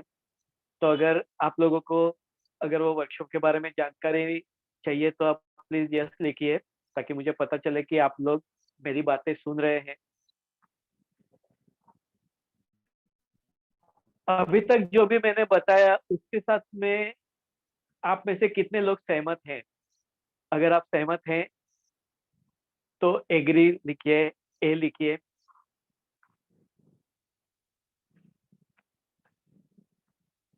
यस,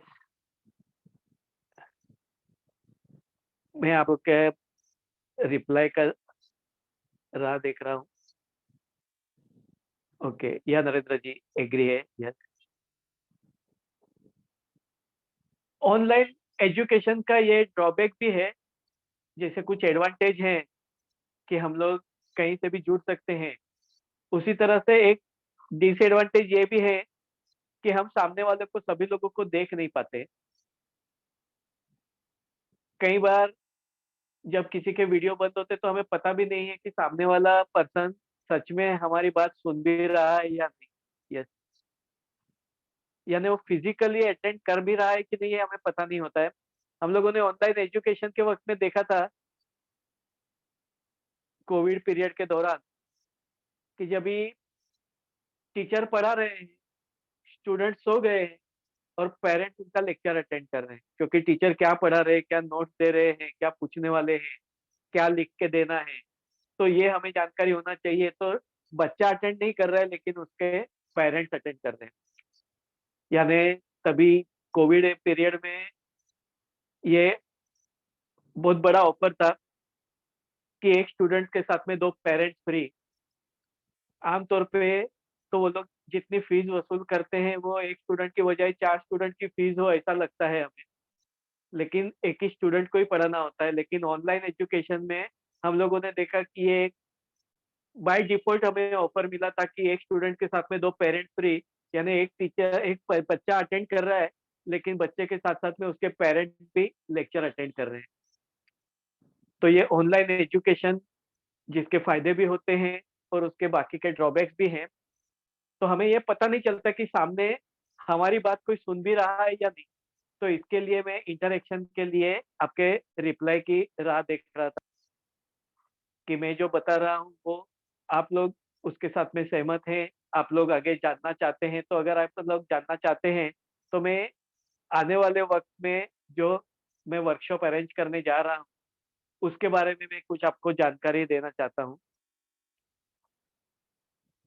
वैसे तो ये टीचर्स एफिशिएंसी एनहांसमेंट प्रोग्राम है, लेकिन ये प्रैक्टिकली सारे लोगों के लिए काम में आ सकता है, क्योंकि सारे लोग को हेल्थ का इश्यूज होता है, सारे लोगों को स्ट्रेस का इश्यूज होता है, सारे लोगों को वर्क लाइफ बैलेंस का इश्यूज होता है, उन लोगों को चेंज मैनेजमेंट, यानी ये सभी लोगों के लिए लागू होता है। तो ये ऐसा प्रोग्राम है जो सभी लोगों के लिए एप्लीकेबल है। और ये प्रोग्राम जो है, ये आने वाले 12 अगस्त से 15 अगस्त के बीच में होने वाला है। ये ऑनलाइन लाइव सेशन रहेंगे, जैसे आज है 12 तारीख को सैटरडे है। और जिन लोगों को भी सेकंड और फोर्थ सैटरडे छुट्टी होता है, तो ये सेकंड सैटरडे है। लेकिन अदरवाइज भी सैटरडे नाइट को, यानी अराउंड 8:30 का हमारा सेशन, जैसा आज चालू हुआ वैसा 8:30 का सेशन होगा। तो सैटरडे, संडे, मंडे को पारसी न्यू ईयर है, पटेटी, तो उसका भी हॉलीडे है, बैंक हॉलीडे है। और 15 अगस्त तो ये भी हॉलीडे होता है। तो ऐसे ये 4 दिनों का ये वर्कशॉप है, जिसमें लाइव सेशंस होंगे, जिसमें आपको बहुत सारी चीजें जानने को मिलेगी। अब ये वर्कशॉप में आपको क्या क्या जानने को मिल सकता है, तो उसमें सबसे पहले आपको सेल्फ हीलिंग एक्यूप्रेशर पॉइंट्स के बारे में जानकारी मिलेगी कि आप अपने खुद के डॉक्टर कैसे बन सकते हैं। यानी ऐसे पॉइंट जो कि आपकी बीमारियों के लिए भी काम में आ सकते हैं, लेकिन साथ साथ में प्रिवेंशन के लिए भी काम में आ सकते हैं। यानी बीमारी आने के बाद में तो हम लोग प्रयत्न करते ही हैं कुछ ना कुछ, लेकिन बीमारी ना हो उसके लिए भी कुछ काम में आने वाली चीजों में एक्यूप्रेशर काफी महत्वपूर्ण है। आप देखेंगे तो एलोपैथी सिस्टम जो है, वो बीमारी आने के बाद में शुरू होती है। यानी अगर आपको बुखार है तो आप पैरासीटामोल ले सकते हैं। अगर आपको हाइपर एसिडिटी है तो आप रेंटेक या ओमेज या पेंडी वगैरह ले सकते हैं। यानी आप दवाई तभी ले सकते हैं अगर आपको बीमारी है। लेकिन अगर आपको बार बार एसिडिटी हो रही है, तो एडवांस में आप एसिडिटी की गोली नहीं ले सकते जिससे आपको एसिडिटी ना हो। लेकिन एक्यूप्रेशर आप एडवांस में कर सकते हैं। तो ऐसे एक्यूप्रेशर के पॉइंट्स होंगे जो कि आपकी इम्यूनिटी के लिए काम में आएंगे, आपका स्ट्रेस रिलीफ करने के लिए काम में आएंगे, आपका दर्द कम करने के लिए काम में आएंगे, आपको अच्छी नींद लाने के लिए काम में आएंगे, आपका पाचन तंत्र सुधारने के लिए काम में आएंगे। आपको कहीं पे दर्द है, आपको जॉइंट पेन है, घुटने में दर्द होता है, कमर में या गर्दन में दर्द होता है, तो उससे रिलेटेड भी कुछ पॉइंट्स होंगे। ब्लड सर्कुलेशन बढ़ाने के लिए पॉइंट्स होंगे। यानी प्रैक्टिकली आप अपने खुद के और अपने घर वालों का इलाज खुद कर सकते हैं, या एटलीस्ट अगर आपको जानकारी हो तो आप कई सारे लोगों में भी मदद जरूर हो सकते हैं, लेकिन कम से कम आपको जो शिकायतें हैं उसका इलाज या उसकी तीव्रता को क्लिनिकली काम में आएंगे। तो ये सॉल्यूशन के बारे में, यानी स्ट्रेस रिलीव करने के लिए आपको क्या क्या करना चाहिए, उसकी रेमेडीज क्या क्या है, जैसे योगा कौन सा करना चाहिए, एक्सरसाइज कौन सी करनी चाहिए, किस तरीके से करनी चाहिए, मेडिटेशन कैसे करना होता है।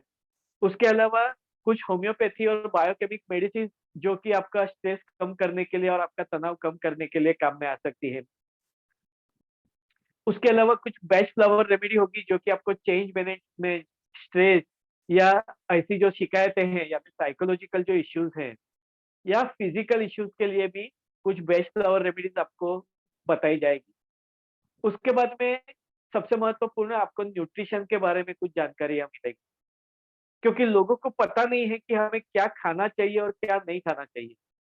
और आजकल इतने सारे फूड स्टॉल और स्विगी, जोमेटो और ये सब की वजह से हम लोग घर का खाना जैसे भूल ही गए हैं, या फिर हमारे खाने का टाइमिंग ठीक से नहीं होता है। तो आयुर्वेदा के अनुसार खाना पीना किस तरीके से होना चाहिए, कौन सा खाना हेल्दी होता है, आपका खाने का शेड्यूल क्या होना चाहिए, तो डूज और डोंट्स जो कि न्यूट्रिशन के लिए बहुत ही जरूरी है।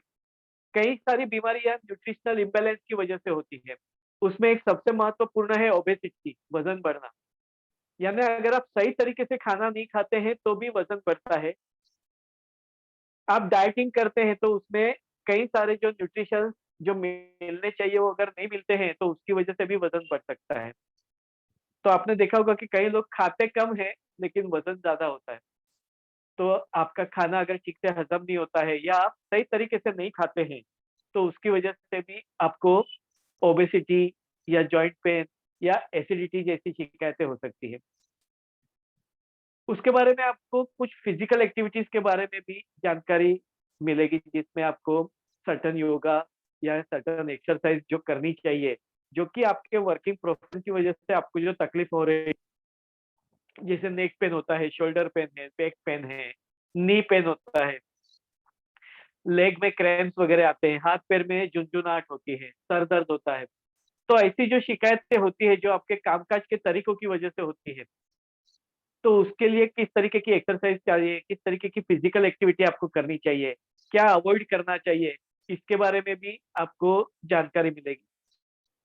उसके बाद में आपको कुछ होम्योपैथी और आयुर्वेदिक मेडिसिन के बारे में बेसिक जानकारी मिलेगी कि कुछ मेडिसिन आप घर में रख सकते हैं फर्स्ट एड के तौर पे, ताकि आपको बार बार एलोपैथी दवाइयाँ की जरूरत ना पड़े। जैसे अगर एसिडिटी हो गई है तो आप एसिडिटी के लिए कौन सी आयुर्वेदिक दवाई ले सकते हैं, या दर्द के लिए आप कौन सी होम्योपैथी या बेस्ट रेमेडी या बायोकेमिक रेमेडीज का इस्तेमाल कर सकते हैं, कौन सी मेडिसिन आप फर्स्ट एड किट के तौर पे घर पे रख सकते हैं। यानी अगर आपको बुखार आता है, अगर आपको एसिडिटी हो जाती है, अगर आपको लूज मोशंस हो जाते हैं, अगर आपको जॉइंट पेन होता है, अगर आपको सर दर्द होता है, तो ये बार बार होने वाली तकलीफ के लिए अगर आपको बार बार एलोपैथी दवाइयाँ लेनी पड़ रही है तो वो अवॉइड करके आप कैसे होम्योपैथी और बायोकेमिक का इस्तेमाल आप दवाई साइड इफेक्ट से बच सकते हैं। उसके बाद में सर्टन होम रेमेडीज के जाके भी आप जो डे टू डे एलिमेंट्स होते हैं उनसे आप कैसे बच सकते हैं, उनकी तकलीफों का आप कैसे कम कर सकते हैं, इसके बारे में आपको समझ में आएगा। यानी ये एक ऐसा वर्कशॉप है जो कि आप सभी लोगों के लिए काम का है। यानी वास्तव में ये आपका एफिशिएंसी एनहांसमेंट प्रोग्राम है, यानी आपकी कार्य क्षमता को बढ़ाने के लिए। क्योंकि इतने सालों के बाद में मैंने देखा है कि कई सारे लोगों को कई सारी किस्म की अलग अलग तकलीफें होती है, जैसे किसी को स्ट्रेस होता है, किसी को वर्क लाइफ बैलेंस करना होता है, किसी को चेंज अगर वो एक्सेप्ट नहीं कर पाता है, या फिर उसको प्रेशर बहुत ज्यादा आ रहा है, या हेल्थ और साइकोलॉजिकल इश्यूज है, ये सब में सबसे महत्वपूर्ण है आपकी हेल्थ। अगर आपकी हेल्थ अच्छी है तो आप ये सारी चीजें हैंडल कर पाते हैं। अगर आप समझ लीजिए कि आपको पेपर करेक्शन करना है, या फिर आपको कंप्यूटर ऑपरेट करना है, या आपको कुछ टाइप करना है, या लिखना है, या पढ़ना है, लेकिन अगर आपका गर्दन अगर अकड़ गया है, या आपका शोल्डर पेन है, या आपको चक्कर आ रहे हैं, वर्टिगो की शिकायत है स्पॉन्डिलाइटिस की वजह से, तो आप अपना काम ठीक से नहीं कर पाएंगे। राइट? क्या होगा नतीजा? अगर सही टाइम पे काम नहीं हुआ तो आपको प्रेशर बढ़ेगा, आपका स्ट्रेस बढ़ेगा, आपका तनाव बढ़ेगा, जिसकी वजह से आपको या एसिडिटी बढ़ सकती है, या माइग्रेन बढ़ सकता है, या आपको बीपी या शुगर अप डाउन हो सकते हैं। यानी अगर आप हेल्दी नहीं हैं तो कितनी सारी तकलीफों का आपको सामना करना पड़ता है। यानी अगर आपको हेल्दी नहीं है तो आपका कामकाज के तरीके के ऊपर बदल हो जाता है। अगर आपको घुटने में दर्द होता है तो आप अपनी ऑफिस में या अपने स्कूल में आप अप डाउन करना, बार बार चलना, बार बार खड़े रहना आपके लिए मुश्किल हो जाता है, जिसकी वजह से आप 100% इन्वॉल्वमेंट के साथ में अपना काम नहीं कर पाते। अगर आपको बैक पेन होता है तो आप ज्यादा देर तक ट्रैवलिंग नहीं कर सकते, आप ज्यादा देर तक बैठ नहीं सकते, आप ज्यादा देर तक खड़े नहीं रह सकते। अगर आपको स्पॉन्डिलाइटिस की शिकायत है तो बार बार आपको चक्कर आना, या बार बार आपको हाथ पैर में झुंझुनाहट होना, या दर्द होना, या तो गर्दन अकड़ जाना जैसी शिकायत होती है, और जिसकी वजह से आप अपना काम जो कर पाना चाहिए वो नहीं कर पाते हैं। कई बार आप ठीक तरीके से खाना पीना नहीं खाते तो जिसकी वजह से आपको एसिडिटी हो जाती है, या फिर उसकी वजह से आपको माइग्रेन हो जाता है। कई बार कई सारे तरीकों की वजह से आपको इंसोम्निया या अनिद्रा की शिकायत होती है, और इसका नतीजा ये होता है कि आप अपना काम ठीक से नहीं कर पाते। यानी हेल्थ इश्यूज की वजह से आपकी वर्किंग प्रोफेशन के ऊपर भी फर्क पड़ता है, हेल्थ इश्यूज की वजह से आपके फैमिली लाइफ के ऊपर भी फर्क पड़ता है, हेल्थ इश्यूज की वजह से आपकी सोशल लाइफ के ऊपर भी फर्क होता है। क्योंकि अगर आपको घुटने में दर्द है और आप किसी की शादी में जाना है या कोई फंक्शन अटेंड करना है तो आप वो नहीं जाएंगे, आप सोचेंगे कि नहीं मुझे घुटने में दर्द है तो मुझे नहीं जाना है। यानी आपकी सोशल लाइफ भी धीरे धीरे असर करने लगती है। ये मैं जो बता रहा हूँ उससे कितने लोग सहमत है? अगर आप सहमत हैं तो एग्री है तो ए लिखिए, अगर डिसएग्री है तो डी लिखिए। कि अगर हमारी हेल्थ अगर अच्छी ना हो तो उसकी वजह से हमारे फैमिली लाइफ में भी डिस्टर्बेंस आते हैं, हमारी प्रोफेशनल लाइफ में भी डिस्टर्बेंस आते हैं, हमारी सोशल लाइफ में भी डिस्टर्बेंस आते हैं, हमारी पर्सनल लाइफ में भी डिस्टर्बेंस आते हैं। क्योंकि हमें जिंदगी जीने का जो मजा है वो नहीं आता है, हमारा ध्यान हमारी बीमारी की ओर, हमारे तकलीफों की ओर ही होता है, और जिसकी वजह से हम हमेशा स्ट्रेस में रहते हैं, तनाव में होते हैं, मायूस रहते हैं। तो ये जो वर्कशॉप है इसके बारे में अगर आप लोग और आगे जानना चाहते हैं तो मैं आपको बताऊंगा। आप प्लीज चैट बॉक्स में लिखिए यस, तो फिर मैं आगे बढ़ता हूँ, मुझे पता चले कि आप लोग मेरी बात सुन रहे हैं या नहीं। अगर आप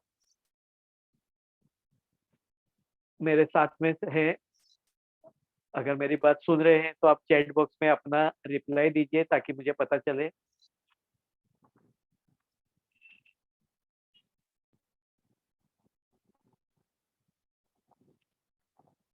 यस, क्या हम आगे बढ़े?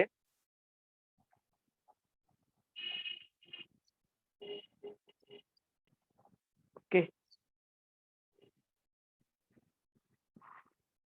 तो ये जो वर्कशॉप है, ये वर्कशॉप की वजह से आपको क्या फायदा होने वाला है?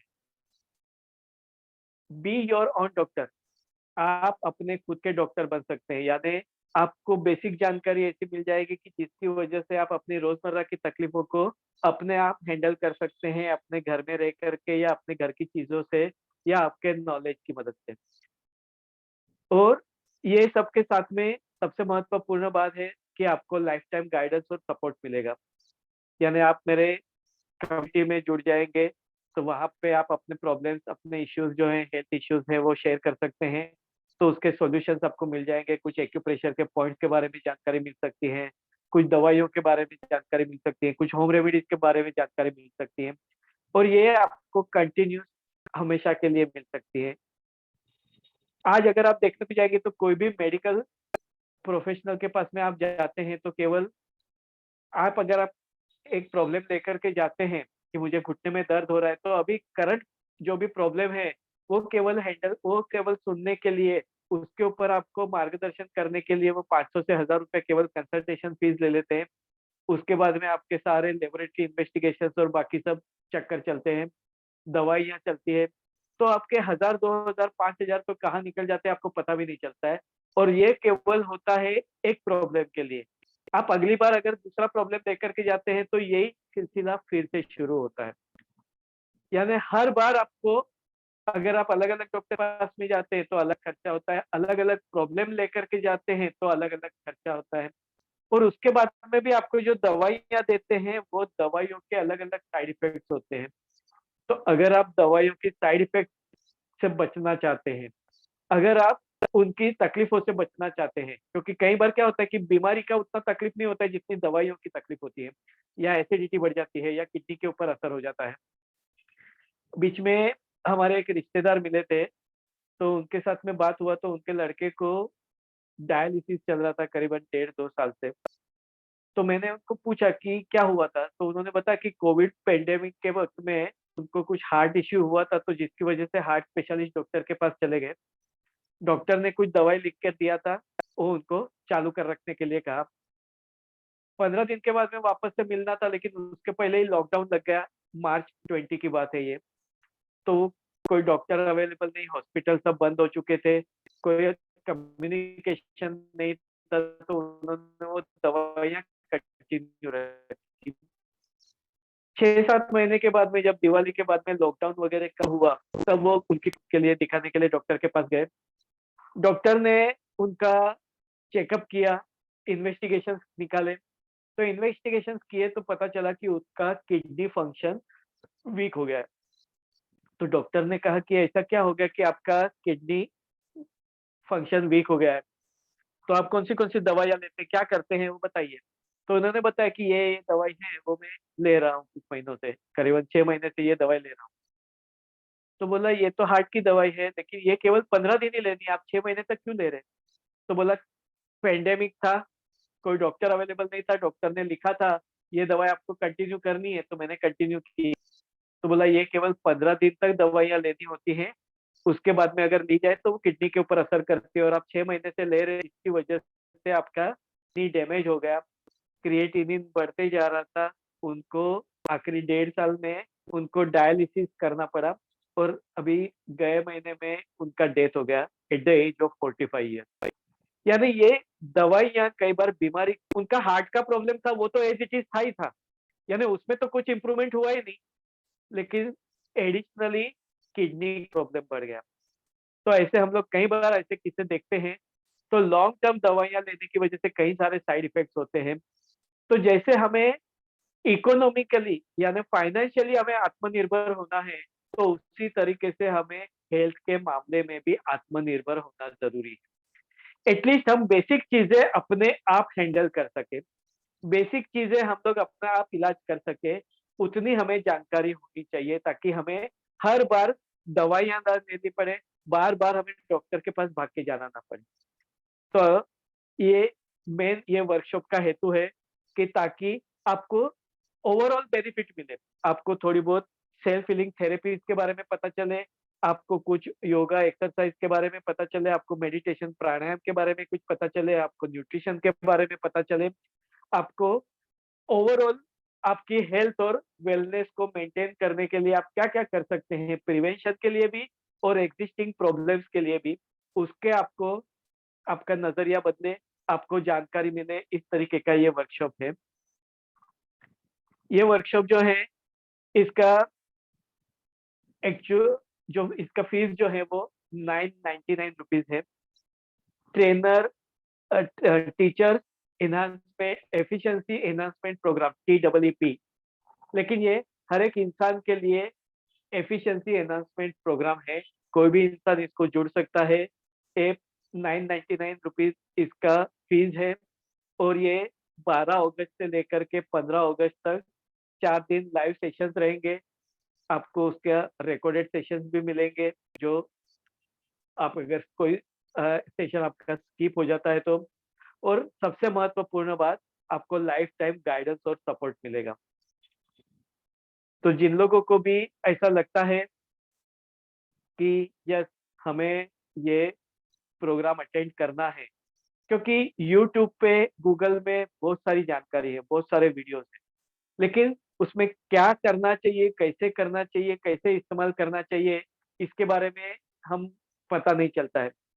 और बहुत ज्यादा नॉलेज और बहुत ज्यादा इंफॉर्मेशन होने की वजह से हम कंफ्यूज हो जाते हैं, और जिसकी वजह से हम क्या करना है और क्या नहीं करना हमें समझ में नहीं आता।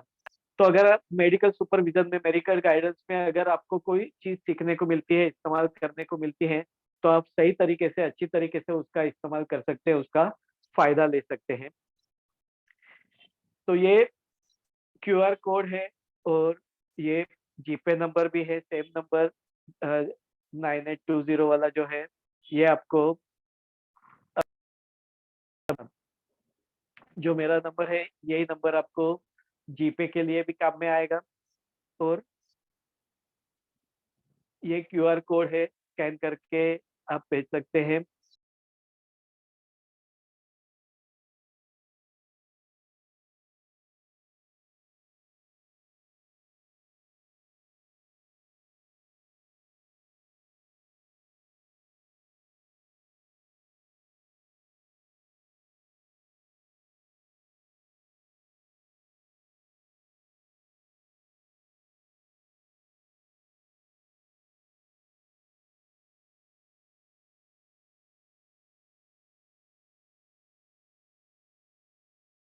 का होटल का बिल 1000-2000 रुपये आ जाता है, तभी हम जरा भी नहीं सोचते कि ये होटल में खाना खाने से हमारी सेहत अच्छी रहेगी या नहीं रहेगी, हमें कोई बीमारी आएगी या नहीं आएगी।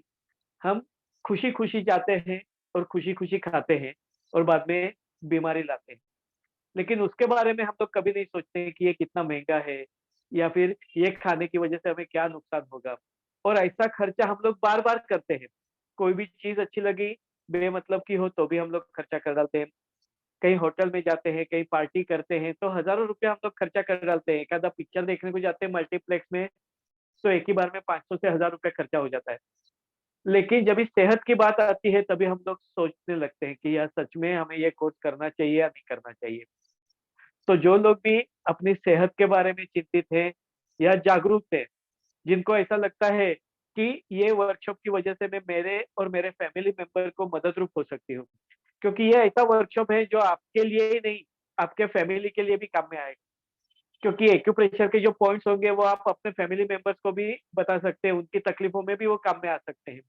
जो होम रेमेडीज होगी, वो सभी लोगों के लिए।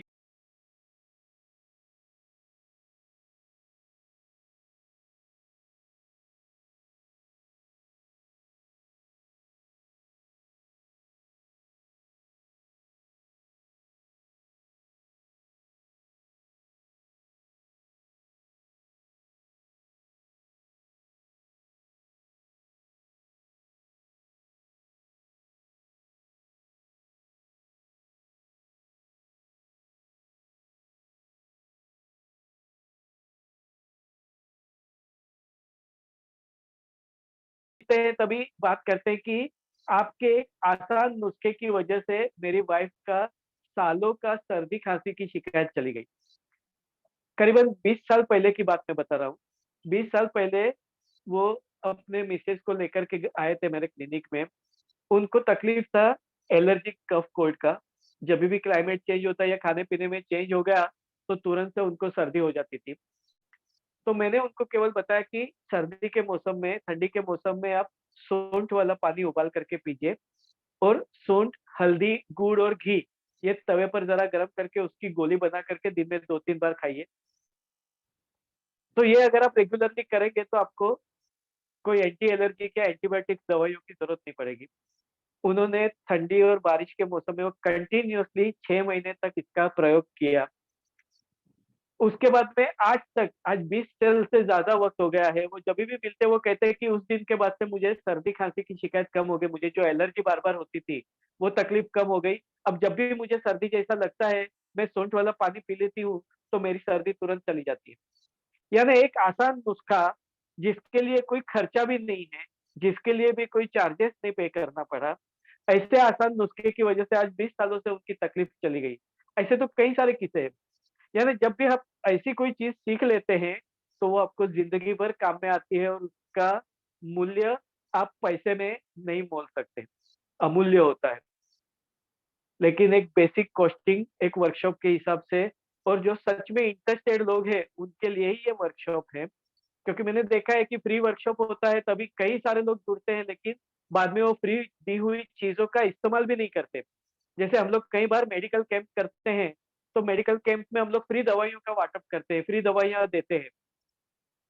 केवल फ्री में दवाई मिल रही है इसके लिए लोग लेकर के जाते हैं, तो घर में वो दवाई पड़ी रहती है, वो इस्तेमाल भी नहीं करते।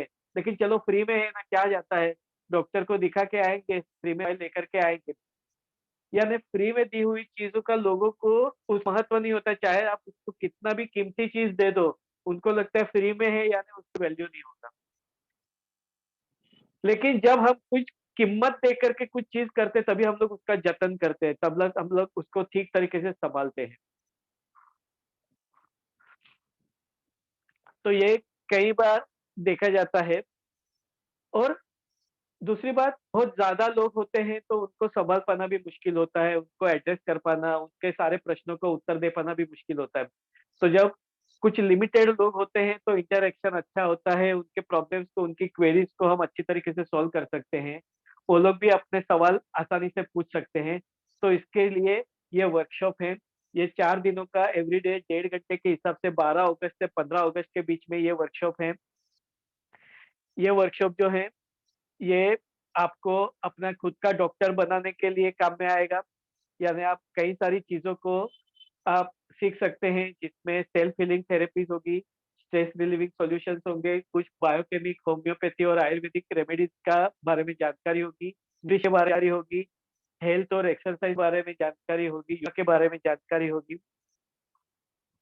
ये 12 अगस्त से 15 अगस्त रात को 8:30 से 10 के बीच में, यानी आप अपना काम निपटा करके आप ये वर्कशॉप अटेंड कर सकते हैं। आपको उसका रिकॉर्डिंग भी मिल जाएगा। लेकिन ये लाइव सेशन रहेगा, उसके बाद में भी आप कभी भी आपको क्वेरीज हो, आपके कोई प्रश्न हो, तो उसके आपको आंसर मिलते रहेंगे।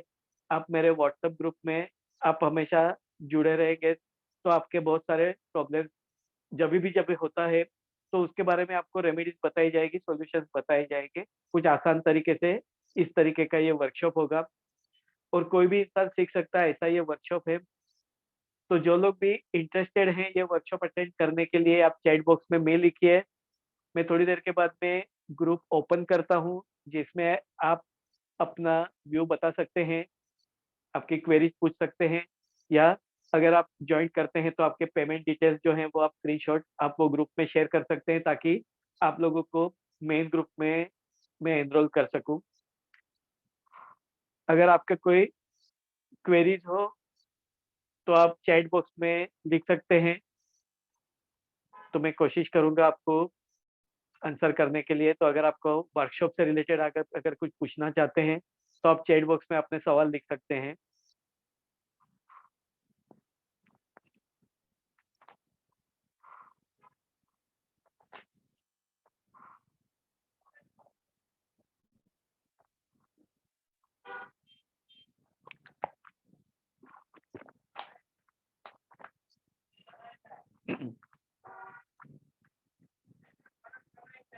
अगर किसी के सवाल हो तो आप जरूर से पूछिए, चैट बॉक्स में आप डाल सकते हैं, या तो जब भी मैं ग्रुप ओपन करूं तभी आप व्हाट्सएप पे ग्रुप की आपके कर सकते हैं।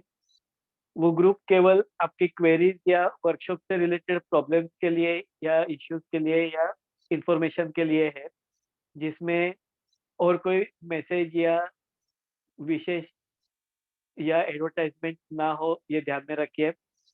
केवल हेल्थ रिलेटेड और आपके प्रॉब्लम से रिलेटेड ही प्रश्न होने चाहिए।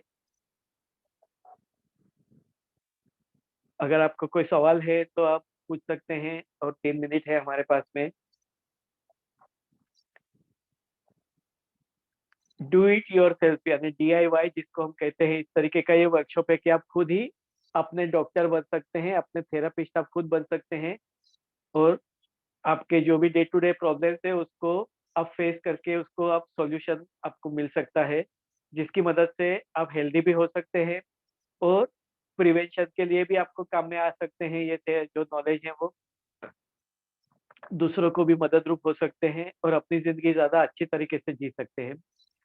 तो एक हेल्दी और हैप्पी लाइफ जीने के लिए ये आसान सा वर्कशॉप है। तो जिन लोगों को भी इंटरेस्ट हो, वो ज़रूर से जुड़े। डेफ़िनिटली ये आपके लिए एक बेहतरीन इन्वेस्टमेंट साबित होगा। वैसे तो हम बहुत सारा इन्वेस्टमेंट करते हैं, शेयर बाज़ार में कर लेते हैं, गोल्ड में कर लेते हैं, रियल एस्टेट में करते हैं। लेकिन अपने आप के ऊपर किया हुआ इन्वेस्टमेंट सबसे बेहतरीन इन्वेस्टमेंट होता है क्योंकि वो लाइफ टाइम आपको मल्टीप्लिकेशन देता है। आप अपना सुधार करते हैं, तो आपकी ज़िंदगी सँवर जाती है और वो ज़िंदगी भर आपको काम में आती है, लेकिन वो केवल ना ही आपके काम में आती है, आप दूसरों के लिए भी मददरूप हो सकते हैं, आप दूसरों को भी इंस्पायर कर सकते हैं। तो झुनझुनवाला राकेश झुनझुनवाला जो कि 65,000 करोड़ रुपए का मालिक थे और सबसे पावरफुल इन्वेस्टर थे शेयर बाज़ार में। कुछ साल पहले किडनी फेल्योर की वजह से शायद गए साल ही उनका डेथ हो गया। उन्होंने जब भी वो डायलिसिस पे थे, तभी उन्होंने रिग्रेट किया था कि मैंने मेरा वैसे तो मैं फाइनेंशियल में बहुत ही बढ़िया इन्वेस्टर हूँ, टॉप मोस्ट इन्वेस्टर में मेरी गिनती होती है, लेकिन मेरा सबसे खराब इन्वेस्टमेंट या मेरा वर्स्ट इन्वेस्टमेंट जो है वो मेरी हेल्थ के ऊपर है। मैंने इतना सारा इन्वेस्टमेंट शेयर बाज़ार के ऊपर किया, उसके साथ में अगर मैं मेरे हेल्थ के ऊपर थोड़ा भी इन्वेस्टमेंट करता था, तो वो जो मैंने एसेट कमाई है 65,000 करोड़ की, ये मैं अच्छी तरीके से भोग सकता था। आज मेरे पास में 65,000 करोड़ रुपए हैं, लेकिन मेरे पास सेहत नहीं है, मेरे पास हेल्थ नहीं है, मुझे एवरी अल्टरनेट डे डायलिसिस करना पड़ता है। तो अगर आपके पास में करोड़ों रुपए हैं, लेकिन अगर आपके पास में सेहत नहीं है, तो ये करोड़ों रुपए आपके लिए कोई काम के नहीं है, क्योंकि आप अपनी ज़िंदगी अच्छी तरीके से एन्जॉय नहीं कर सकते। लेकिन उसके बजाय आपके हाथ में हेल्थ है, लेकिन अगर आपके हाथ में पैसा नहीं है, तो भी आप अपनी ज़िंदगी अच्छी तरीके से एन्जॉय कर सकते हैं। आप नाच सकते हैं, कूद सकते हैं, आप अच्छा खाना खा सकते हैं, आप फंक्शन एन्जॉय कर सकते हैं, आप पहाड़ पे जा सकते हैं, आप ट्रैवलिंग कर सकते हैं, यानी ज़िंदगी के सारे मज़े आप ले सकते हैं, अगर आपकी सेहत अच्छी है तो। लेकिन अगर आपकी सेहत अच्छी नहीं है, तो सारी मटेरियलिस्टिक चीज़ें आपके साथ में हैं, आपकी सारी भौतिक सुख-सुविधाएँ आपके हाथ में हैं, लेकिन आप ज़िंदगी को एन्जॉय नहीं कर सकते। तो अगर आपको अच्छी तरीके से ज़िंदगी को एन्जॉय करना है, तो आपकी अपनी सेहत के ऊपर इन्वेस्टमेंट करना चाहिए, अपने आप के ऊपर इन्वेस्टमेंट करना चाहिए, जो कि आपकी ज़िंदगी का सबसे अच्छा इन्वेस्टमेंट साबित हो सकता है। तो जिन लोगों को भी अपने ऊपर इन्वेस्टमेंट करने की इच्छा है, अपने सेहत के ऊपर इन्वेस्टमेंट करने की इच्छा है, वो 12 से 15 अगस्त के बीच में जो वर्कशॉप अरेंज हो रहा है, उसमें ज़रूर से जुड़िए और अपना सेहत सुधारिए और एक अच्छी ज़िंदगी जिए। तो हेल्दी और हैप्पी लाइफ के लिए आप सभी लोगों को बहुत-बहुत शुक्रिया। थैंक यू वेरी मच आपने अपना कीमती वक़्त दिया आज के इस मास्टर क्लास में। आप सभी लोगों को सेहतमंद ज़िंदगी के लिए शुभेच्छा। Thank you very much.